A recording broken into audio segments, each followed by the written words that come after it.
is the matter of Ravello versus Sangalaza, D 18-572-482C and R 18-205-416R. The parties are present. Counsel, your appearances for the record. Good morning, Your Honor. Sean Lytle, 11640, on behalf of plaintiff Nicholas Ravello, who is present. Pamela Lawson, bar number 5044, for Karen Sangalaza, who is present. Good morning. This is on for case management conference. Return from FMC. Everybody have a seat. And for Mom's motion for temporary orders, Dad's opposition and counter motion, and Mom's reply. We'll talk about the case management setting at the end of today and set dates in the future. Counsel, I see that we went to mediation. It looks like an agreement was not reached. Mr. Lytle, do I have a financial disclosure form from your client? I don't see it. I just got the hard copy from him today. He was waiting on some records from Wisconsin, and so we'll be filing that this afternoon. All right, so my order regarding his financial disclosure form is that it be filed within a week of today's hearing date. Mom, this is your motion for temporary orders. It looks like, is Julian 4 months old? Is my math right? All right, Ms. Lawson, go ahead. Okay, Your Honor. We set forth pretty much everything in our written papers, so I won't regurgitate it to you, other than I just want to hit the high points of the timeline of this whole matter. Basically, the parties met in May of 2017. My client was employed in 2 jobs, saving money for school. She is a college student with 2 semesters left to finish to get her degree. She's also planning on going to graduate school, probably law school. Not long after she met the plaintiff, she became pregnant. Shortly thereafter, Dad talks Mom into returning to his home in Wisconsin, which is where he was from and where he lives. Mom goes, she quits her job. She becomes, when she's in Wisconsin, she's isolated, her car's not working. She's home all the time, and he's running around with his friends at night and sleeping all day. Mom reaches out to his mother to try to see if she can talk to him to get him to be a little more responsible. He doesn't work. He doesn't have a job. Mom leaves Dad in December, and she returns home and lives with her parents. She returns to school. She gets a job because she knows it's going to cost some money to get the babies coming. About 2 months later, Dad comes to Las Vegas, and he wants to reconcile with Mom, and he talks to Mom and her parents, and he promises he's going to act responsibly and take care of her. So they try again.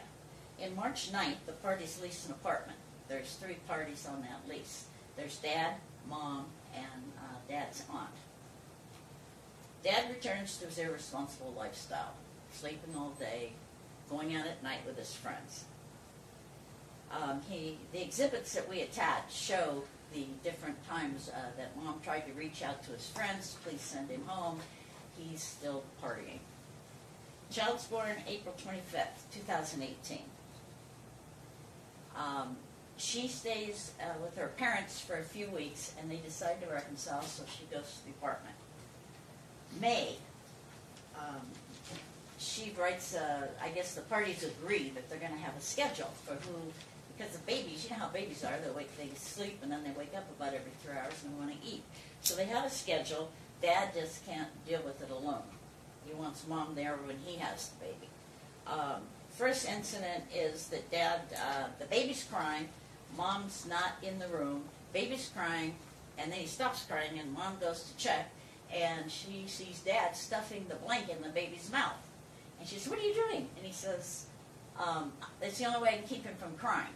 Apparently, I don't know, but apparently Mom doesn't use pacifiers. And he said that's the only way he could keep the baby from crying. A few days later, May 21st, he leaves the baby unattended while Mom's in the restroom. He leaves the baby on the bed, jumps over the balcony, disappears. 21st is a busy day. He later comes back with the police. He wants Mom and the baby out of the apartment. He wants to move back in. Police say she's on the lease, she has a right to be here. He packs the suitcase and he leaves. Same day, He returns in the afternoon with 3 large friends and tells Mom she needs to move out with the baby. She refuses. She calls the police, files a report. May 31st, Mom's father's visiting his daughter and the baby. Dad comes back to the apartment again, tries to get Mom and the baby out. Mom thinks he's acting kind of weird. He might be under the influence of something, and she's starting to become a little bit fearful of him. June 16th, Dad and a friend enter the apartment. Dad packs more clothes, tries again to get Mom to come out. He leaves. Mom applies for child support with the family support center. Dad gets served. He becomes irate. He comes over. He's violently angry. He throws a bowl, just misses her, threatens her with a chair. She calls 911. Dad runs to the guest room, I guess it is, and jumps over the balcony.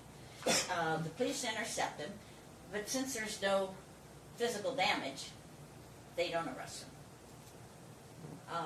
Mom has not changed the locks. She's never denied him entrance. When he does come to pack his clothes and stuff, he never checks on the baby, never asks about the baby, never asks to hold the baby. All he wants really is Mom out of the apartment. Mom should be awarded temporary primary custody of this child. And Dad's visitation should be supervised, at least initially, till he takes some classes. He's refused any kind of instruction on the care of an infant. He has no job. He's a self-proclaimed gambler that we don't have an FDF, so we don't know what he makes gambling, but she lived with him for a while, and she said he loses a lot more than he makes. The visitation should be supervised, because that is somewhat of a danger to the child until he learns how to take care of an infant. Supervised by who, counsel? Pardon? Supervised by who? What? I'm sorry. The instruction? Yeah, no, who should be the supervisor? Who should supervise his visitation? I'm not sure. That's a little bit of a problem. Maybe Donna's house until we find somebody. He doesn't have any family here. He's actually Who's from his Wisconsin. aunt that's on the lease? She doesn't live here? No, she lives in Wisconsin. Oh, okay. They couldn't rent the apartment without her because nobody has any enough verifiable funds. Okay, anything else? We're asking for temporary, or not temporary, primary, preliminary attorney's fees. Mom's paying this herself. She's working, well, right now she's not working, but she's looking for a job. And she has family that will watch the baby when she does get a job. So she can't meet him on an equal plane without some help. I don't know what he's paid his attorney. I know I've reduced the fees tremendously, and she's paying payments. She needed the help. I wanted to provide it, and but it would certainly help in the ways of discovery and evening this, leveling this field, if we could get some preliminary, at least as much as he's paid his lawyer in attorney's fees. Counsel? Your Honor, that was a long and detailed and really fantastic story. Unfortunately, most of it is not true.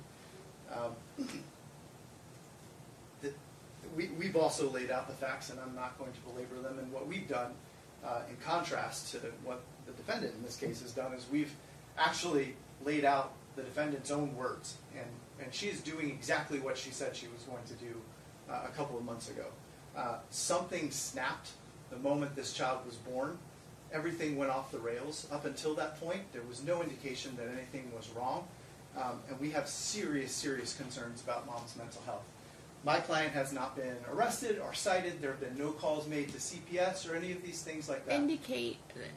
They make some allegations about his criminal record, and you indicate he did have a DUI 3 years ago. Is that right? Is 3 years right? I believe it was about 3 years okay, ago. Okay, but he doesn't have before he ever met the defendant. They indicate he had a domestic violence and some other violent criminal record. Is that true? He did plead no contest about 10 years ago to in a case in Wisconsin, and he was. What was the nature of that case? So So my understanding is that it was a dispute with his college girlfriend. He was. So in that was college. the domestic violence case? Yep. He was Okay. 23 years old at the time. He pled no contest. He got no jail time, a year of probation, which he served with no problem.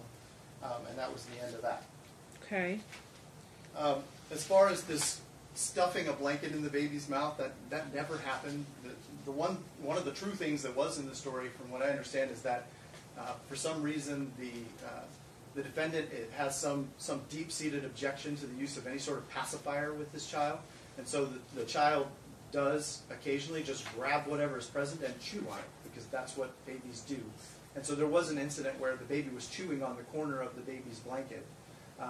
And at the time, it didn't appear to be any sort of issue, but now, now that we're in litigation over this, it's become, oh, he was abusing the child, he was stuffing a blanket down Mom, what's her going throat. on with the pacifiers? At the time, the baby was 3 weeks old, and I fully breastfeed. So he wasn't a fussy baby. He only cried when he needed to be changed, fed, or he needed to sleep. And I didn't give a pacifier because if he's crying, then I can go ahead and give him milk, or I check to see does he need to be changed. He wasn't a fussy baby, and he was only 3 weeks old. So that's when he was 3 weeks old. What about right now? Right now he's 4 months. He's not fussy. He's not a. I don't. Is he using pacifier? What's? I tried to give him a pacifier, but he. I mean, I rejects don't it. really care. I just need to know what's been happening. Yeah, I tried. I asked. Not him that I don't care. That came out wrong. Not that I don't care. If you want to give him a pacifier or not, that's none of my real business. But Yeah, I've asked his doctor, and breastfeeding counselors about it, but they said it's normal with breastfed children. They usually don't take pacifiers until they're older. okay. So, Sorry, counsel, to No, that's- interrupt. I just needed to clear that up in my mind. it's quite all right. I mean, there was a representation made that when he came back to Vegas, what counsel said was that he promised that he's going to act right and take care of her. Well, if that's a promise he made, then it's a promise that he has kept. We just heard from counsel that she's not working, she's finishing up school. He is still paying for this apartment where she and her parents, who are not on the lease, are living with this child. He has not seen this child in 7 weeks because she and her parents refused to allow him access to his own home. This is a mess of epic proportions. And if you look at the text messages that we attached, it all sort of makes sense. It all makes sense. She's telling him, you're never going to see this kid. I'm going to make sure this kid hates you. I'm going to sell all your stuff. I mean, the text messages are to me compelling evidence of, at the very least, some postpartum issues, and at worst, some pathogenic parenting. Well, you asked for a psych eval, and so Yes. that's what I was trying to get to, counsel. Why do you think that she needs the psych eval? You think that this type of behavior that you see in the text messages was not present prior to the birth of the child? Correct. So you think that it might be postpartum issues? Is Or that- the early stages of pathogenic parenting, Your Honor. When I see in writing, this child is going to hate you, this child is never going to like you, I'm going to make sure of it. I mean, that's pathogenic parenting 101. And again, until the birth of Julian, there was no conflict between these parties. They were getting along just fine. He consented, my client consented to coming back to Las Vegas, even though all of his family and friends are, in fact, in Wisconsin, so that he could be here with her and support her and take care of the baby. And the minute the baby was born, essentially, everything changed. And we start getting these unsubstantiated allegations of him being violently angry and all these sorts of things. If the court's comfortable with it, I mean, I know that typically what's good for the goose is good for the gander, and my client is willing to engage in an evaluation and whatever counseling might be necessary as well. But something is terribly amiss in this case. And what we have is a very strange situation where my client is basically, without any basis in fact at all, is being deprived not only of access to his own home, but of any contact with this child. And that's not acceptable. That needs to change, and it needs to change today. So, counsel, what do you think the appropriate order is temporarily? So temporarily, her parents need to be out of that house. They're not on the lease. They have no right to be there. If she wants to stay there on her own, then we're going to have to work that out. But he needs to at least have access to his child and to his home. to at the very least go in and in an unmolested way to collect whatever necessities he needs, so that he's got a temporary housing situation somewhere else. But really, he wants, if she doesn't want to get help, then he would like to be back in that apartment with that child. That's what he's seeking to do today. Okay. All right, thank you. Counsel, I'm a little bit concerned about these emails. They're frightening. Bahaha, you're going to have a lonely, miserable Father's Day. You have no recent photos of Julian to post. Your friends can tell because I post him daily and he's clearly changed. You screwed yourself over. I'm not a fool, but you are. I didn't make this baby on my own, and I'm by no means going to make anything easy for you. And those are the ones I can repeat out loud. She would like to. Oh, go ahead. Yes, Your Honor. At the time, I was really hurting for my child. What he doesn't show is my text messages reaching out to him. Are you going to come see the baby? Are you going to help me take care of this baby? Because he decided to leave on his own, and he never came by. He never asked me, how's the baby doing? Does he need anything? And as a new young mother, you see your child, and he doesn't have a father. But you said that you would raise him to hate evil white people. It was at the time I was very, very upset and hurt, but that's not how I raised him. I mean, he's half white. He's got a whole family. That's not what you say in your text Right. messages. It's You not. say the other. Yeah, that was very early when the baby was young. After that, I stopped. The baby is still young. This is very difficult for me to read. Yeah. I mean, after that, I stopped contacting him because I'm no longer, angry and upset. What I have to do is be twice the parent for the baby if his father doesn't want to come see him. So some of these emails, he's asking to see the baby and how is the baby, and you're not responding. Those text messages, if you look at it, I was looking at them. They were never sent. Like an iMessage, if a message is sent, it'll say sent, delivered at the bottom. And I never received any of those messages. There was a time also when I didn't have a phone because I was paying attorney fees, food and... Not the rent, though. No, not rent. Neither of us were paying rent at the time, but, food, taking care of my baby, diapers, very expensive, toys, all kinds of things.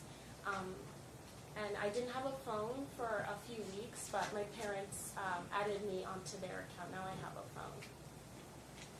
Okay, anything else you want to tell me?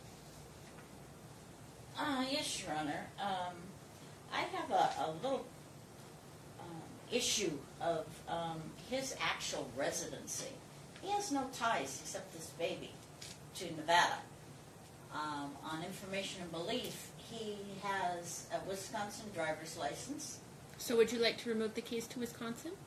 Pardon? Would you like to remove the case to Wisconsin? No, he should stay here, but he filed it as a resident of Was Nevada. he here the 6 weeks prior to the filing? But you also have to be a bona fide resident and want to remain in the state. You want him to file it in Wisconsin? Yeah. I'll grant your motion and we'll send it to Wisconsin right This is now. the home state of the baby because the baby's Oh, okay, always so been then here. why do I need to hear about his residency? Well, he doesn't have personally, I think he's probably going to return to Wisconsin. He told Mom's dad he was going to return to Wisconsin. Okay. He has a home there. He has nothing here except the baby, which he's never made any attempt to see. I mean, he's been in the house like he's like made 4 or 5 times. several attempts to see him No, over the text no. messages. He's been in the house 4 or 5 times. He's never gone to see the baby in the house, in the room, when he's sleeping or anything else. He doesn't have a job. He's irresponsible. And I think he needs to take some classes. She doesn't have a problem with him visiting the child once he will show that he knows how to take care of an infant. He's saying, the counsel said that the baby was, babies chew on blankets. Not at 3 weeks they don't. They don't chew on blankets. And then stop crying. Mom does say that she will permit a pacifier. The baby just doesn't want it. No, I understand. I just needed to know what was going on. Mom just didn't have a postpartum. She was angry with Dad. She left him in December. You can't say they were happy before. She's not been happy. Well, whether they're happy or not happy, or who left who, or whether you're mad, all that's irrelevant for today. No, I'm just replying to what he said because they were a happy couple, and all of a sudden she has a baby now. I think counsel was explaining why he's concerned about the psychological issues and why he made a request for a psychological evaluation. I didn't take that as a remark as to, their history or past. Oh, I kind of did because it was in the pleading. No, the court needs to understand why when we ask for anybody asks for psychological evaluation, why specifically? Is it? And he gave me what his concerns were, that they're perhaps situational, rather than diagnosis that could go on for years. It's something different. So I needed to understand that allegation. We also would like to have a drug test of Dad. Dad, and it's legal now, marijuana. He uses pot, and my client says that he uses cocaine. He parties a lot. He goes out at night, and when he acts strangely around her, she thinks it's because he's under the influence, and she knows that he has taken both these drugs. So that's a issue with us, is his drug use. Anything? Well, I mean, Your Honor, again, my client is willing to do whatever he needs to do to have reasonable contact with his only child. But in terms of, I'm baffled, frankly, in this situation where we have a defendant who, with the support of her parents, and we included some text messages from her mother as well, who seems to be participating in some of this as well. But we have a defendant who, with her parents, is essentially unilaterally declaring that I'm going to stay in this apartment, I'm going to sell all your stuff, I'm going to make sure this kid doesn't ever see you, and I'm going to make sure that your reputation and everything about your life is ruined. Meanwhile, he's the one paying the bills. I mean, he's the one, they can say all day long, he needs to get a real job. She doesn't have a real job either, but he's the one who's actually making sure that there's a roof over her head and over this child's head. I mean, the mess that is being created by the defendant here is absolutely okay. I need out of everybody bounds. to understand something now. I'm not going to order that you live together. So one person is going to live in that apartment, and the person who lives in the apartment is going to pay for the apartment and pay for all of the utilities until further order of this court. Okay? So we're not just going to live there and not pay for everything. Okay? That's not happening. All right? I am going to order a civil standby for the plaintiff to obtain all of his property. We need to think about a time and a place that we can do that. Okay. I am very upset at these text messages. They're absolutely disgusting. Horrible. I don't expect that type of behavior from you in the future. Please understand the following. That the state of Nevada has a preference for joint physical custody. A preference for joint physical custody means that's what they want in the vast majority of cases. In order for me to make an order that's different from joint physical custody, I have to make specific findings.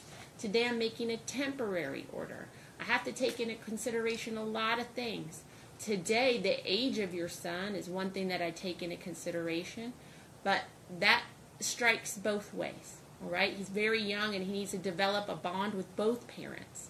And that bond being developed at this very young age is very important. Although I understand that he's been with you, Mom, solely for a very long time, and Dad hasn't been allowed to see him for some time, and your emails are clear that that was your intention, that you raise this child on your own, and that you keep this baby to be your own and not his. And I don't think counsel at any part of today has misinterpreted or exaggerated the nature of those text messages. They're horrible. You both will continue talking and communicating via Talking Parents. Dad, do you have Mom's email address? Yes. Okay. And Mom, will you tell us your email address on the record today so that we get the right one? Yes. What's your email address? It's Case samalaza@gmail.com. Is that the one that you have? Yeah. All right. So he's going to set up the Talking Parents account within the next 24 to 48 hours, okay? I'm going to give you a flyer about that. Your counsel will help you and answer any questions you might have. Maybe you're going to get a request from Talking Parents. It's a free resource online to help parents communicate with each other. You two have a very small baby, and communication about his daily routine, how he's doing, how much he's eating, his diapers, everything you have to communicate about. You two can't communicate. These text messages I read are absolutely horrible. You are talking about a lot of other stuff and not this baby, okay? You are in a business relationship going forward. That is the business of raising Julian. I expect you to speak to each other like you speak to your coworkers and your supervisors. I understand that you're both not working now, but let's just imagine that you were, all right? I don't want to see the type of text messages that I have seen from you in the future. Horrible, okay? I need to set an order temporarily that creates visitation until a further order of this court. In the meantime, I'm going to order that the plaintiff take a newborn and infant care class through the county. That class is available free of charge, okay? I'm going to have you take that before your visitation starts. I think that will alleviate a lot of moms' concerns, okay? And it's something mom specifically requested.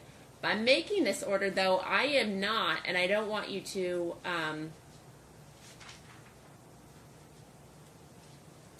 hear that I am taking mom's allegations as true today, okay?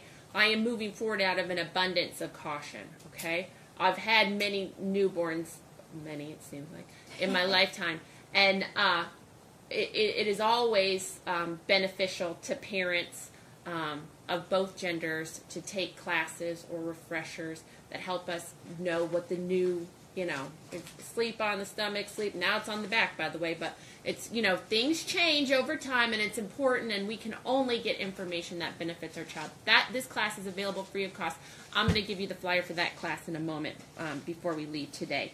Temporarily, we need to I understand that both of you are not working. Mom, are you going to school now? Do you have a class schedule, or are you getting ready? UNLV just started yesterday. Where are you? I started classes yesterday. Okay, so what's your class schedule? What days are you going? I'm in class Monday through Thursday. Okay, tell me about that.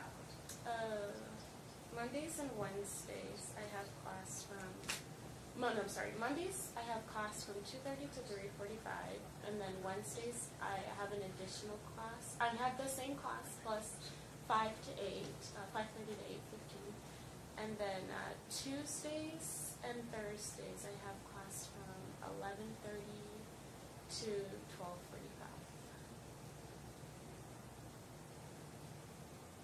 So you're taking 3 classes? No, I'm taking 6. I have 3 online. And then 3 online in addition to this. Okay. My order is that Mom take over exclusive possession of that lease because Dad's already moved out. We'll set a time. It looks like the weekends are best, either Saturday or Sunday of this coming weekend, for the parties to schedule a civil standby. And counsel, you'll speak to your client about that and how to schedule that and contact the police department. The police department will stand by as he moves those items out of the house that are his. Okay? All right. Of the apartment. And then what about items that we obtained together and gifts as well? So this is not a divorce case, okay, where I separate property. Okay? So if you would like to fight about that, you'll do so in front of another judge on another day. But there are certainly items of clothing or personal items, his parents' wedding photo, things like that there's no concern about. Okay? Yes, ma'am. Your Honor, my client came out before at the apartment. There's 3 people in this apartment. Plaintiff doesn't pay for the apartment either. His aunt does, or his mother. I'm not sure which one. Probably his aunt. So is she going to be moving out? Yeah, my client, you'll move out. She'll move out. Counsel? That's fine. You'll move out by Saturday or Sunday? Oh, that's really fast. I'm with school. It's hard. Can I have? Well, you've been living there and not paying Yeah, for 10 it for all days. this time. 10 days? Council? 10 days from today? Yeah, it's fine. 10 days from today. All right. She'll vacate the apartment, leaving behind his personal items. I can tell by the tone of these text messages and the tone of the motions, I need to say this. Do not get caught in the pettiness of who bought the TV. Okay? There are more important things at stake here. And if you want to fight about and send horrible messages to each other about a picture on the wall or a set of pots and pans, you be my guest. But understand it's not going to make me happy. All right? You have one priority, and it's your son and not all this other stuff. Okay? So I implore you to behave as adults. Okay, so 10 days from today. That being said, I think that the plaintiff will have more than enough time in those 10 days to get his get that class taken care of. Counsel, they get a little certificate from the county at the end of that class. We'll You'll get file that over to counsel. Absolutely. You could file it with the We court just and serve. file and serve. Absolutely, counsel. I think that's probably the easiest, all right? And then as soon as that's complete, I think we need to start visitation. Let's talk about all that baby furniture and what are we going to do with that? Now, is the baby sleeping in a crib or who bought it and what's going on with all that? He said she can take all the baby furniture. All right, so and you- and he'll replace what he needs. All right, thank you. And so, sir, that'll give you some time to get some furniture and get the things that you need. Is the baby sleeping in a cradle? Is it in a crib right now? What's... We co-sleep because I breastfeed and he wakes up to feed like an hour, 2 hours at night. Are you spoken to your doctor about this? Yeah. And your doctor recommends this? She says that if I'm able to do it, then it's probably best. And also, Which doctor said that? her name is Anita Henderson. Okay. The court's concerned about that, and I'm going to caution you right now. Co-sleeping is very deadly, okay? Extraordinarily deadly. Hundreds of infants die every year. I can't let that go unsaid. The baby sleeps in his crib when he's with you, all right? I implore the both of you to speak to your pediatrician again about that statement and reconsider your position, okay?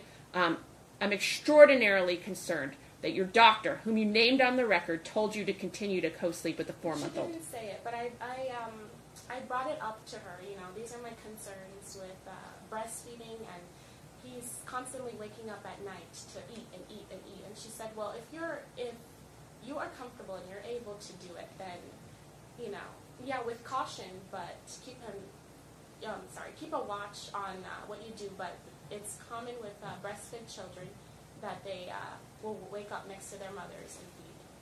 So I've had a conversation with her. Okay, my order is that you have another conversation with her at your next well check and reconsider this. You are temporarily I'm ordering joint legal custody. This is a legal custody issue.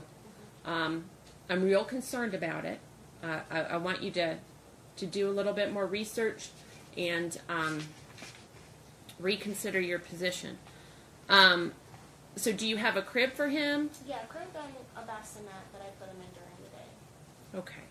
And so you'll get all new furniture for the baby.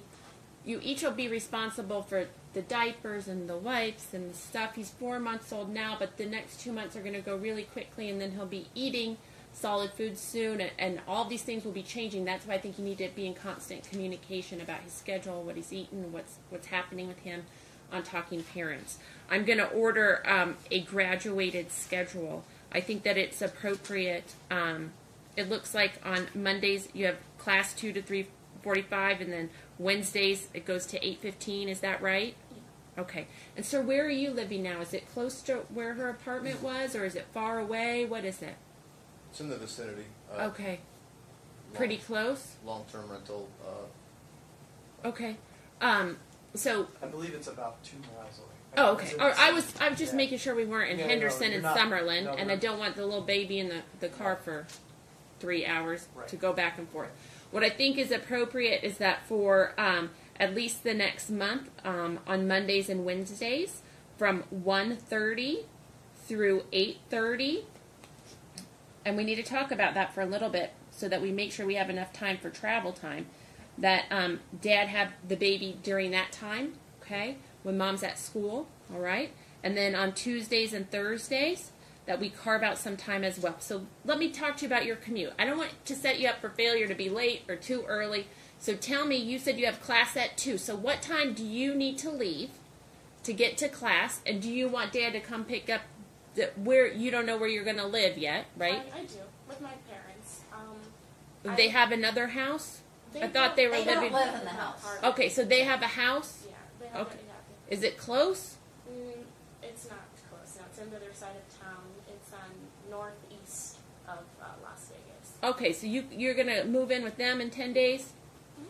Okay.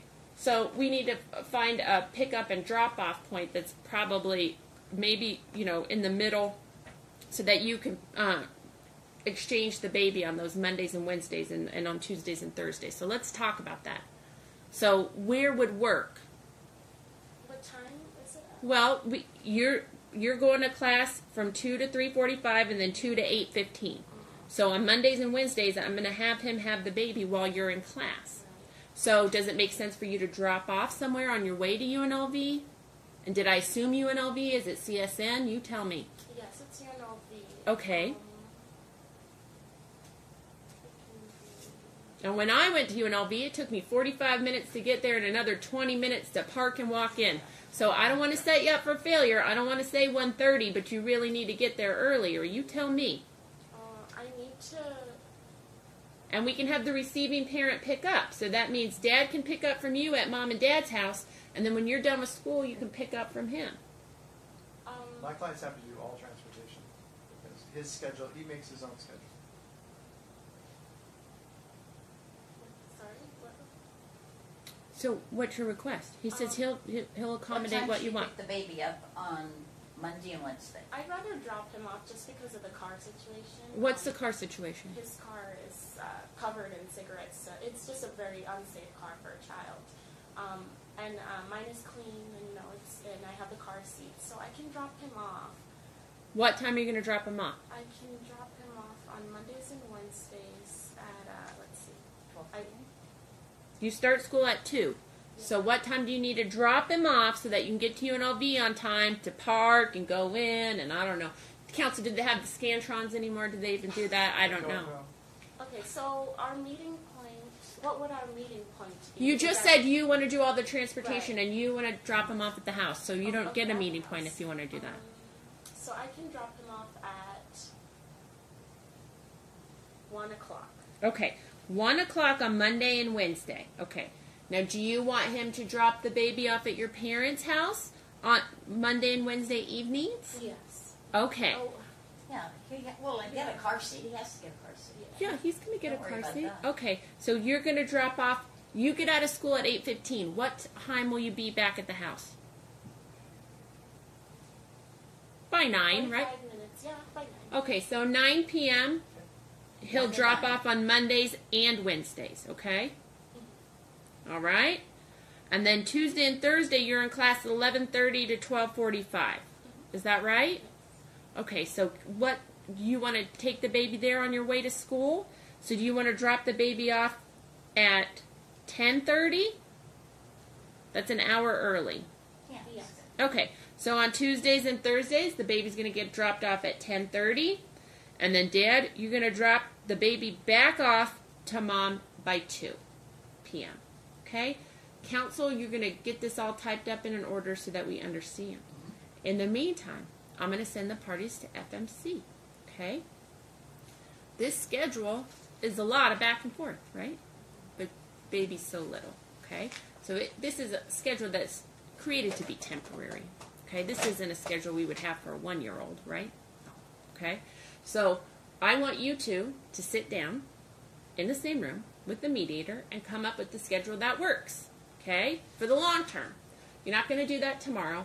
Although I'm going to issue the referral today, Council, I'm totally fine if they wait 60 days or 90 days to sit down. I think when time for mediation is really ripe, where they see that they can work together. We're going to be on a new path of new communication, new working together. We're going to have people in different places, and You're going to learn more about traffic and all kinds of things in the next 60 days, okay? And so I ask you to be a little bit, somebody's going to run late one time. The baby's going to throw up all over the car seat in the middle of the commute. These things are going to happen, okay? They're not going to happen every time, but I'm going to ask you to be a little bit reasonable and give each other a little bit of grace in taking care of that baby and doing that transport. But I think this will work out well in the meantime. All right. I'm going to order joint physical custody based on that order. I understand that timeshare is not exactly joint physical custody, but I make this order for two reasons: mom's schedule, dad's schedule, the age of the baby, and with the intention that this increase over time, and that this is the schedule that works at least for the next month before everybody can get settled in their new places, get all the new equipment they need, get the baby class taken care of, you get settled into your school schedule, and we move on. Anything else, counsel? I'm going to set a date for return from mediation, counsel. Do you want me to set a trial date today? I think we should. And then the one thing I didn't hear you cover was our request for a psychological evaluation. So, counsel, I'm going to defer two things: the request for psych eval and the request for attorney's fees until we come back in 60 days. Those two things I'm going to leave on. I just want to I am hopeful that the behavior I've seen on the text messages ends, that we go on a different path, and we can start to work together in this new circumstance. I know it's a time of transition, and that may be difficult, but let's master that, and then we'll deal with those two issues. When we come back in 60 days for return from FMC, then I'm going to issue you a half-day evidentiary hearing and calendar call. Return from FMC is November the 5th, 9 a.m. Half-day evidentiary hearing is March the 28th, 1:30 p.m. Calendar call March 7th, 10 a.m. Counsel, I will issue... I'm sorry, I didn't get the time on the calendar call. Calendar call 10 a.m. 10, thank you.